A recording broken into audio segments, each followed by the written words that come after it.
com. What I want to talk about in today's video is when you're into recovery. Now I'm talking about maybe 3-4 months into it and how you can get the most out of healing your body. Because quite frankly, when you're doing drugs for a prolonged period of time, you're not taking care of yourself as you should be. In most cases, and I'm not saying everyone, but in most cases, your nutrition goes to shit. Your top priority is the drug. A lot of people don't eat, so they lose a ton of weight. If they do eat, it's cheap, fast food, whatever they can just get in that has some type of substance, because that's not their priority. And a lot of things will happen because of that. You can have trouble with your teeth, and it's funny because I've had people comment on my teeth, and they've said, well, you have, and I'm not talking myself up, but they say, how bad was your use? Your teeth are so nice. But what I've never shown anybody is I have teeth missing in the back. Okay, because yeah, the fronts, they lasted, thank goodness, but there was some problems with my mouth that I didn't take care of because it wasn't a priority. My priority was getting high, so I didn't have the money to go to a doctor. I didn't have insurance, and I didn't have time. All right, even though I could have went and probably got dental work done real cheaply because I didn't have any money. They probably would have gave me Vicodin or Percocets, but at the rate I was at that point, I mean, that would have been what, maximum 200 milligrams. So that's like nothing for back then. So the bottom line is, when you're using and you're not taking care of yourself, other aspects of your life, especially your health and your body, are going to diminish. So it's up to you, once you have decided to get clean, to start taking care of your body and start treating it the way it should have been treated. All right, so there's a lot of people that felt the backlash of their body fighting them when they go through withdrawal, and some bodies are different than others. Some people have fantastic genetics. I've talked with, and that's part of the reason why it's so hard to judge length of time that you're going to go through withdrawal, because people are different. We're not all the same when it comes to that. I've talked with people that have bounced back super quick, and it's like, wow, you're one lucky person to have the genetics. And you start asking them about, like, what type of body type they are, or how long did your grandparents live? Oh, they're still living. Oh, they're in their late 90s. It's like, okay, you have really good genetics. And then there's people that father died at 55, or just not everyone's the same, is what I'm trying to say. So you always have to take care of your body the best of your ability when you're able to, and that's when you're clean. So one thing that is so important that I am so bad at is sleep. All right, and I know in the beginning most people will not get any sleep. That's part of the problem. I mean, if there's one symptom that rides for longer than others, there's depression, and there's lack of sleep. There's insomnia, and insomnia can make people manic, can make them crazy, but worst of all, it has serious health effects, negative health effects on people. It's amazing what a good night's sleep can do for you. All right, so I'm not talking about the first 3 months. I'm talking about well beyond 6 months into it, maybe even 9 months into your recovery. You need to really think about if you're getting enough sleep. Now, I'm 7 years in, right? And my sleep is horrible. Okay, I'll be brutally honest with you guys. I don't sleep nearly as much as I should, especially in the past year. And it's funny because I can look at videos, because I've been doing this a long time. There's different stages of videos. Like, I had the beard for a long time. But there was a period of time when I had the beard where I was getting really good sleep. I was sleeping a lot. I was running a lot. It was for the 184, the training before I got hurt, and I could see it. I could see the sparkle, or like the flushness of my skin, and how much different I looked. How much there wasn't bags under my eyes like there are now. Okay, my eyes are bloodshot a lot. I mean, I've had people write me and be like, dude, you look like you're messed up. No, I'm tired. I don't sleep like I should. And I attribute that to me not prioritizing sleep as I should. All right, I put other things before sleep, and it bites me in the ass. Okay, because there's days where I feel lethargic. I feel, not depressed, but I don't feel as good as I would if I were sleeping, like I should be. Okay, and that's my fault, and that's something that I myself need to work on, because I've been reading a lot about sleep. I have a product now, sleep support, on vitaminsupport.com. Sleep is so incredibly important, because I read a lot of studies and things done, because I write about sleep support, the product, but I write blog articles and everything, and I'm reading all this stuff that lack of sleep attributes to in serious health risks, and I'm going to start sleeping a lot more. Okay, so bumping out an extra whatever I'm doing is not as important as getting sleep. I mean, I could sleep for an extra hour or two each night, and I'll probably make up for it throughout the day. I'll probably be quicker, thinking quicker. I'll probably get tasks done quicker. I won't be as cloudy. You know how you feel when you're not sleeping. So that's one, sleep. And then one of the major ones is hydration.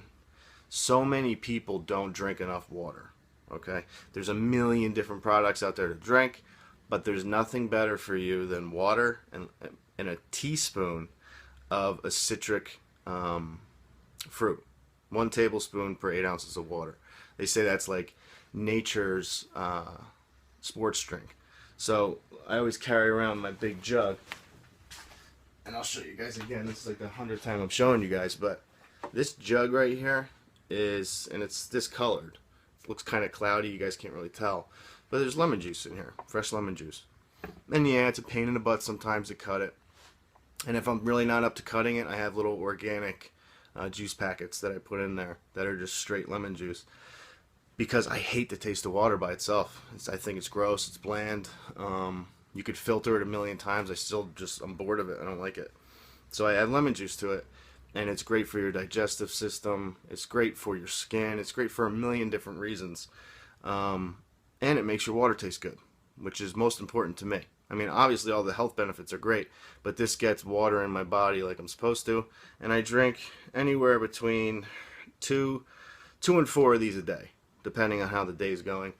And I could tell the difference by how I feel at the end of the day by how much water I drink. I usually have a lot more energy at the end of the day if I drink more water, if that makes sense. Another thing that's very important, obviously, if I'm talking about water, I'm going to talk about what you're eating. I can't drive home enough how important it is to eat clean. And what I mean by eating clean is that you're not eating processed foods. It's easier said than done. I get it. Foods that are fresh, organic, that don't use GMOs, that aren't like shot up with pesticides or steroids, they're more expensive. All right.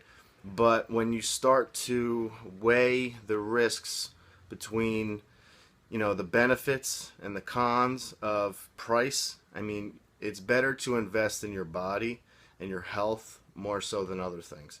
Sure, it's cool to have a nice pair of shoes, or a nice jacket, or whatever. But when it comes down to it, when it comes to materials don't mean shit if you're not here. You know what I mean? So if you're taking care of your health, you're taking care of what you're putting into your body, it should, in most cases, unless you have some detrimental accident, should prolong your life. And I think that's more important than what kind of jeans you're wearing, personally. As I rock an Under Armour shirt. Got it for Christmas, which I paid for. So food is huge. Okay, I'm not the best to talk about diet, because I'm on a specific type of nutrition plan right now. I don't eat a lot of carbohydrates. I don't believe you really need to eat any carbohydrates. I could talk about that for hours, but you guys aren't into that kind of thing. It's just basically keep it simple. Eat stuff that if it's not going to last on a shelf, it's not going to last long in your fridge. It should perish.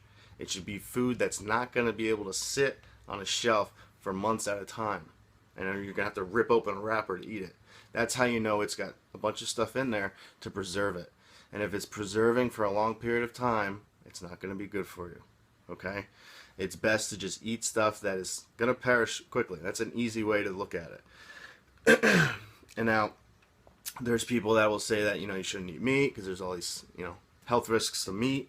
You should stick with a vegan diet. I mean, I'm not going to go into all that because I went vegan for, I think it was 8 months, probably going on 5 years ago now. And I felt like shit by the 7th, 8th month, however long I was on it. I mean, I just felt weak. I didn't have any energy. And probably I wasn't doing the vegan diet to the best of my ability. I mean, the amount of food I was able to eat, I could fit on a plate. Like, there wasn't a lot of variety for me. I didn't have the money to go out and get all these different exotic things that you're allowed to eat. So I went back to eating, you know, meat, and within a week I felt awesome again. So just keep it simple. Try to eat as clean as possible. If you do have a cheat meal every once in a while, eat some processed food, it's not going to kill you. But don't make it a habit. I remember I talked to somebody, and this always sticks out in my head. I was talking to a guy who was an EMT, and he had just recently gotten clean. He's probably like 2 weeks in, and he was telling me like he still felt like shit. And I asked him like, well, tell me about your diet. Because this is like, I've been talking to this guy off and on like pretty much every 3 days. And I told him in the very beginning, you know, drink a lot of water, change your diet, so on and so forth. Because in the beginning, he told me, you know, I'm eating fast food all the time because I'm an EMT worker. It's just easy, blah, blah, blah. And I told him, like, if you have the funds, stop eating that shit. Go to the grocery store twice, 3 times a week. Pre-make your meals, and then bring them with you in the ambulance. So he told me he still felt like shit 2 weeks later, and we didn't feel any different. And nothing was getting better. And I'm like, well, have you changed your diet? Are you doing anything differently? Well, I'm like, well, you know, I'm like, well, what'd you eat for breakfast? And he's like, well, I had McDonald's for breakfast. And I'm like, did you change your diet whatsoever? I mean, it's one for me to tell you to do something, but if you're not going to do it, it's not going to help you. All right? You have to do these things in order for your body to repay you. You got to think about your body. Like, we take care of our cars as best as we can because it's an investment. We want them to last for as long as we can. Nobody wants to buy a car every 5 years. You want your car to last 10, at least I do. I think cars are the worst investment on the planet. So you put all these, you get your oil changed, you take care of your car, you put like clean gasoline, you know what I mean? You take care of your car better than you do your body. And that doesn't make any sense when you think about it. And I wasn't always like that. Obviously, I did drugs for a long period of time. But as you get into recovery, you should be treating your body the best you can because you really fucked up your body. You weren't treating the way it should have been treated, and, you know, it backlashed on you. All right? So this video went into 13 minutes. I'm going to leave it at that. Tomorrow I'm going to give you a longer version of my New Year's attack plan, because I know a lot of you are going to be starting withdrawals. And more power to you. Anytime's a good time to do it. So I'll see you guys tomorrow. Leave some advice below, comments below. If you want to share your story or some questions, you can email me at ryan@comsport.com. And I'll see you guys tomorrow. Have a good one.